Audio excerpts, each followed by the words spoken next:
What's going on, everybody? Welcome to this special video. I'm going to be doing a longer form video later on in the day to cover everything, just kind of going over the bullet points of this big DCU announcement that came out. Trades reported it. And if you're brand new to the channel, you've never been here before, do me a favor and show a little class. Will you hit that subscribe button? That's all we're asking for. You just hit that button. We're approaching 65, and we're hoping that you'll join us on the adventure. All right, a lot to discuss. So they invited a whole bunch of people to the Warner Brothers lot. Nobody leaked anything, and the reports pretty much go as this. They announced the 10 years that they're going to be basically going. Oh, this is the main topic here, is that DC Universe has the first 10 projects, which is Superman Legacy, which will drop in 2025, a Batman and Robin movie, Green Lantern series, our Wonder Woman prequel, and then a lot more. Gunn and Safran, they announced it, what they're going to do, their actual plan of a connected universe.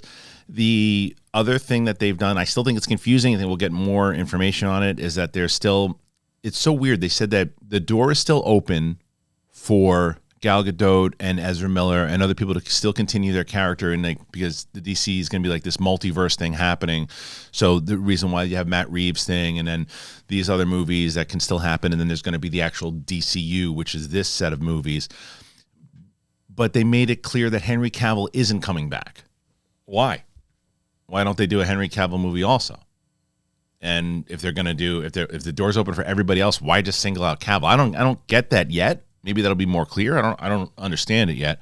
But the movies that they're going to be doing are Superman Legacy, a Wonder Woman prequel series, and a Green Lantern mystery series, which is all very interesting. And then Booster Gold, which seems right up James Gunn's alley, so that doesn't surprise me. And then Swamp Thing, which is also pretty interesting. Safran said that it's going to be everything's going to be taking place in a multiverse, so there's going to be opportunities, obviously, to do other movies, and said it's a standalone production entity, and it is a studio, and it's the first time that everything DC-related, film, television, live action, animation, gaming, it's going to be under one creative vision of James and himself. This Peter Safran, what he said. So they're also going to be doing Matt Reeves' movie, the Batman. They'll also be doing the Todd Phillips Joker, and they're still light on specifics, is what this article from Variety said. There's no directors yet. There's no cast, but they did say that Viola Davis is coming back for Amanda Waller series, which is also interesting. Is that separate? That's outside of this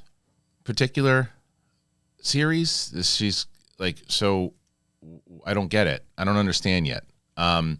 They still left the door open for the other characters to return, and they're going to build this one story that they're doing for the DCU, and James Gunn brought together a bunch of writers, which writers are pretty good. You got Drew Goddard, who did The Martian, Jeremy Slater, who did Moon Knight, Christina Hobson did The Flash and Batgirl, Crystal Henry, Watchmen, and then comics writer Tom King, who did Batman and Mr. Miracle. So they said they sat down in the room for a couple of days, and they started to bash out what the basic plan could be. So it's interesting. So here are the movies that are coming out. You got Superman Legacy, which is coming out on July 11, 2025. See, if you're watching Capes and Cowls, there's no chance that we're going to get this thing out in 2024. So I think Coy owes me food. Set to open on July 11, 2025, Superman Legacy is going to mark the start of the DCU, as Safran says, but it's not going to be an origin story. It's going to focus on Superman balancing his Kryptonian heritage and with his human upbringing, is what it said. He is the embodiment of truth, justice, and the American way. So he is kindness, and in a world that thinks kindness of old-fashioned. I like that, because that's ultimately what Superman is and has been in the past, and especially today, we kind of need something like that. And I think they could make it true with all the stuff that's happening in the world. So Gunn's going to write the project, and Safran said he hopes he can be persuaded to direct it as well. And Gunn didn't really say anything in poker response. So I don't know how that's going to go over. I think Gunn would do a good job, but I'm sure people would be hesitant about him directing it, worried about his humor and stuff. But he guy's a good director. He can figure it out. Zaslav also said that rebooting Superman was a top priority for the company, as he was searching for the right leaders for DC Studio. He said it's surprising that Gunn and Safran are turning the most recognizable superhero to lead the charge. It's a little surprise. Excuse me. That's what I was going to say. It's not surprising at all. Superman's for everyone is what Gunn said. There's a 4-quadrant film that should speak to everyone in the world. A separate Superman movie. This is another one. This is confusing to me. A separate Superman movie that's going to be produced by J.J. Abrams through Bad Robot remains in development and would exist outside the DCU. I got it with Batman, Matt Reeves' Batman and Joker. They're already set up. I get it. A whole bunch of movies, and when you're trying to put together this plan outside the DCU, I mean, it just seems a lot. It seems like a lot. It seems like it could be really confusing too. But hey, let's see what the plan is. It seems very confusing to me so far. The Authority is the other one now. From global fame to relative obscurity, Superman Legacy is going to lead into The Authority, which is an ensemble movie about superhumans who have a less than idealistic approach to saving the world. Gunn spoke at some length about The Authority, and it's a project he said is really exciting to bring to life. The characters come from Wildstorm. Now, this is something I'm not familiar with, so this is some of the stuff that I guess showing the kind of the stuff that James Gunn is really interested in and wants to do. So apparently, this was launched in 1992, and it was an independent comic under DC Comics chief Jim Lee, and ultimately made an imprint of DC. The Wildstorm characters were later folded into the main DC Comics universe when the company rebooted its community with the New 52 initiative in 2011. Gunn said that he and Safran intended to do the same with the characters in the DCU. Again, The Authority was created by Warren Ellis. It isn't just a story of heroes and villains, and not every movie and TV show is going to be about good guys versus bad guys. I like that. There are people that are very questionable, like The Authority, who basically believe that you can't fix the world in an easy manner and then take things into their own hands. I think this is a smart choice so far, because if you lead with Superman and then go into this, it shows you exactly what the DCU is going to be. Right? It shows you that it can be this beacon of hope with Superman, and then you can get a bunch of questionable people and also let Gunn play in that kind of strange world that he likes to play in, and the characters who are not necessarily good or evil. So then we get into the brave and the bold. Along with introducing the new DCU's version of Batman will exist separately from the version, along with introducing the DC's version of Batman, who's going to exist separately from the version played by Robert Pattinson in the Batman movies. The Brave and the Bold is going to introduce the Bat family, Gunn said. First among them is Robin, who's returning fully to live-action movies for the first time since Batman and Robin. The version of Robin is Damian Wayne. Gunn described him as our favorite Robin, a little son of a bitch, an assassin, and a murderer. I mean, they're going dark. They're going dark with this so far. If you go in from the two right into this, Damian is Bruce Wayne's biological son, a fact unknown to Wayne for the first 8 to 10 years of Damian's life. It is a very strange sort of father-son story about the two of them. The project is based on the run of Batman comics by Grant Morrison, who Gunn said was exceptionally influential on the DCU. The other comics writer that Gunn mentioned was Tom King, who participated in the DCU writer's room and leads right into the next feature project. Whoa. Yeah, they're coming out swinging. The question is, do they acknowledge Dick Grayson at all? Or is it just straight into, is it just right away Damian Wayne? Interesting. And so how much older then? We're getting an older Batman, it looks like, too. So this is a lot. We're not even done. Supergirl, Woman of Tomorrow is the next one, and that's based on King's Comics run from the same title from 2021 to 2022. Woman of Tomorrow features Superman's cousin, Kara Zor-El, who, as Gunn explained, is a very different type of Supergirl. I hope if we're gonna go light, dark, are we gonna get another lighter one here? We see the difference between Superman, who was sent to Earth and raised by loving parents from the time he's an infant, versus Supergirl, who was raised on a rock chip off of Krypton and watches everyone around her die and be killed in terrible ways. Gunn called Supergirl much more hardcore. All right, so we're getting 3 hardcore back to back. Swamp Thing, easily the most extreme example. This is a movie. I thought it was a TV show. Example of Gunn and Safran's conviction to diversify the DCU. Swamp Thing will investigate the dark origins of Swamp Thing through the prism of horror. And I mean, look, they're making it different. I'll give you that. They're not going full light superhero Marvel tone at all, as they shouldn't. They're coming out swinging with Superman in a world of people with despair bringing hope. And those other movies, you got assassins for Robin, you got the other crew that doesn't want to have shit from anybody, and then you got Swamp Thing and Supergirl's all pissed off, so everybody's pissed off in this universe. By way of explaining further for Swamp Thing, Gunn referenced the initial reactions to the Guardians joining the Marvel Cinematic Universe and initially questions about how Rocket Raccoon would work standing next to Thor. That mashup quality wound up being one of the highlights of Avengers Infinity War and Endgame. Gunn said they're one-upping that approach with Swamp Thing. This is a much more horrific film, but we'll have Swamp Thing interact with other characters. Okay, that's just the films. So to recap once again with the films, you have Superman, which is in 2025, July 11, 2025. They don't have release dates for the other ones just yet. It doesn't look like anyway. The Authority coming out after that. Then you got The Brave and the Bold, which is Batman and Robin, and then Supergirl, Woman of Tomorrow, and then Swamp Thing, your first set of films inside the DCU. And then you jump to television. Creature Commanders, the animated series for HBO Max, is going to be the first project greenlit by Safran and Gunn, who has written every episode. The show's already in production. What is this about? The Creature Commanders were first launched in 1980, and it has Frankenstein's monster teaming up with a werewolf and a vampire and a gorgon to fight Nazis in World War II. It doesn't appear that Gunn's version takes quite the same approach. Weasel is one of the characters from Gunn's 2021 film. The Suicide Squad is one of the commandos, along with Rick Flagg's father, Rick Flag Sr. All right, so does that tie into the other Suicide Squad, or is it something separate? It seems like it's separate. Animation, Gunn said, allows their creative collaborators to tell stories that are gigantic, but without spending, $50 million an episode. Crucially, Gunn said that the actors cast to voice the characters on the show will also play the roles in live action later on in the DCU. Okay, smart. Waller. All right, so I guess Waller does fit in to this now. I'm confused. I'm confused. With Gunn focused on Superman Legacy for the foreseeable future, season 2 of The Peacemaker has been on hold. Interesting. Has been put on hold. Instead, Team Peacemaker will appear alongside Davis as a continuation of that show. Gunn said, which, spoiler from season 1 of Peacemaker, ended with, I'll just say something happened at the very end. And Waller is doing stuff. I don't want to spoil it for people who haven't seen it. Along with Crystal Henry, who is part of the DCU writers' room, Waller will be executive produced by Jeremy Carver, who created the beloved DC series Doom Patrol, and that was also canceled. All right.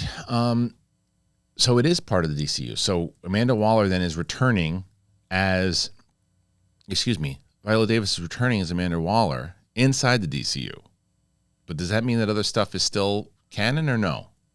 It is, but it's separate. It's part of the multiverse. I assume so. That's what I would assume. Still confusing. Lanterns, all of the TV series, out of all of them, they seem the most excited for Lanterns, which Safran described as a huge HBO quality event that is very much in the vein of True Detective. Okay, I like that. Good pitch. The show will focus on 2 of the best members of the Green Lantern Corps, Hal Jordan, the test pilot was, we know that, and Jon Stewart, 2 of them together, who investigate a mystery that Safran said plays a really big role leading into the main story that we're telling across our film and television. It's a very important show for us, Safran said. The project is separate from Green Lantern series that was being developed by Greg Berlanti, which is no longer moving forward. Greg's vision was more of a space opera. I like that. Our vision is more True Detective. I like space operas, but that's me. Paradise Lost. This Game of Thrones-ish story, Safran said, is set on the island of Themyscira before the birth of Diana. It's really about the political intrigue behind... See, I like what they're doing so far. With True Detective and these other things, and this is the stuff, again, I bring everything to Star Wars. This is the stuff now, I want someone to go, hey, maybe we do this Knights of the Republic like Game of Thrones, like they're doing over in DC. You can change it up. You can make it different. Now, I don't know if all these things are going to work. Some of them could be terrible. But I like the approach. You're taking swings. I'm still confused by a lot of this shit when it comes to the Amanda Waller, and it's multiverse and all that, but it's like there's still going to be more explaining to do as far as that goes. But as far as it's connected, what they're doing with DCU and changing up tones, I don't know, man. This Game of Thrones-ish story, Safran said, is set on the island of Themyscira before the birth of Diana. It's really about the political intrigue behind a society of all women. And then Gunn said, how did that come to be? What's the origin of an island of all women? How are the beautiful truths and the ugly truths behind it? And what's the scheming like between the different power players in that society? The provocative title recalls the Paradise Island Lost series authored by Phil Jimenez and George Perez, which followed a civil war on Themyscira. However, that run directly that run directly involved Wonder Woman. That run directly involved Wonder Woman. Excuse me. Booster Gold is the final. This is a show, huh? Finally, there's Booster Gold, which is going to allow the DCU to fully stretch into outright comedy.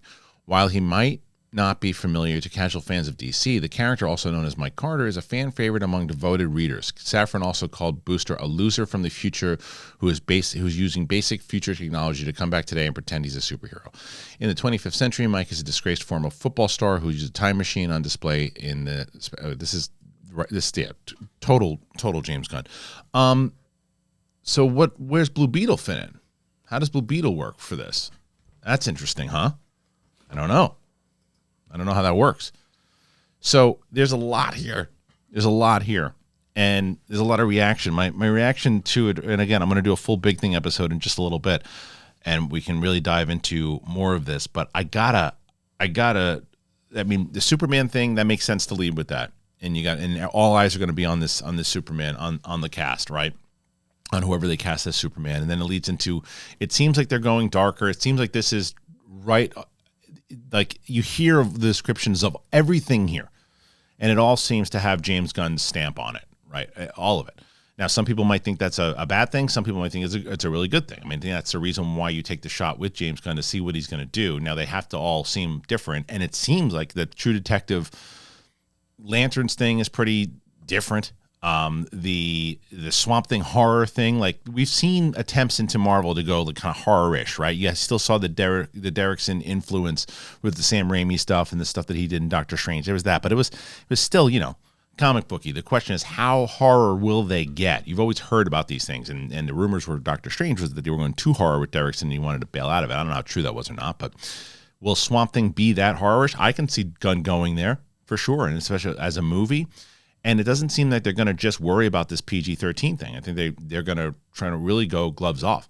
My biggest concern with all of it is just, so the door's open for Ezra Miller. The door's open for Gal Gadot. J.J. Abrams still going to do his Superman movie, and there's 17 Batman movies happening at the same time. And Amanda Waller, well, that's a different Amanda Waller. I mean, it could be confusing for casual fans, not knowing what the hell's going on. But again, I don't know how they're going to release it yet. But if you focus on just the slate itself, it's a good plan so far. Will it we've seen from both Marvel, less so, but definitely from DC in the past, and even Star Wars for sure, announcing things, and then shit happens and those things don't come out.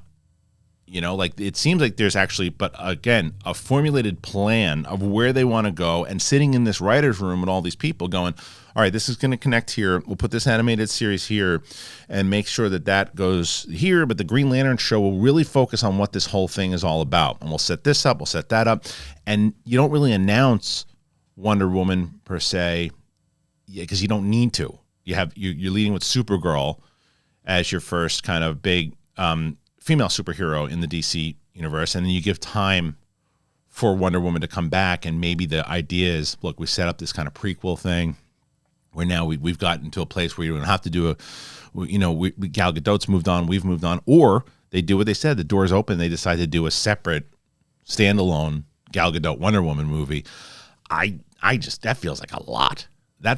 But I don't know. All right, there's a lot here, and I'm going to be doing a Big Thing episode, which is about an hour and 15 minutes of we'll be covering this stuff all week, but for sure, this is the stuff that I just wanted to get out my initial thoughts.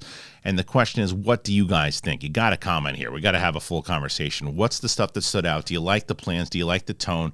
What stood out the most? I mean, I like the idea of bringing in that Superman that we know, a different version. I like that we're not doing an origin story again. And it seems, like I said, we're going light, dark. And that's the tone. It seems like it. But again, we don't know what we're going to see. And then, do you find the stuff confusing, or it's like, no, it makes sense? It's like, you just follow the DCU timeline, and then the other stuff is just kind of side projects. How do you feel about that? Are you on board with it? Are you not on board with it? I got to know. And like I said, if you're brand new to the channel, you've never been here before, do me a favor, subscribe. We're moving up. We're trying to get to 65, but we need your help. So go ahead and subscribe and let me know your thoughts. I'll be back here in just a little bit doing a full-on show today on the Big Thing to kind of really dive deep into this, and I hope you join me. So thanks again, everybody. See ya.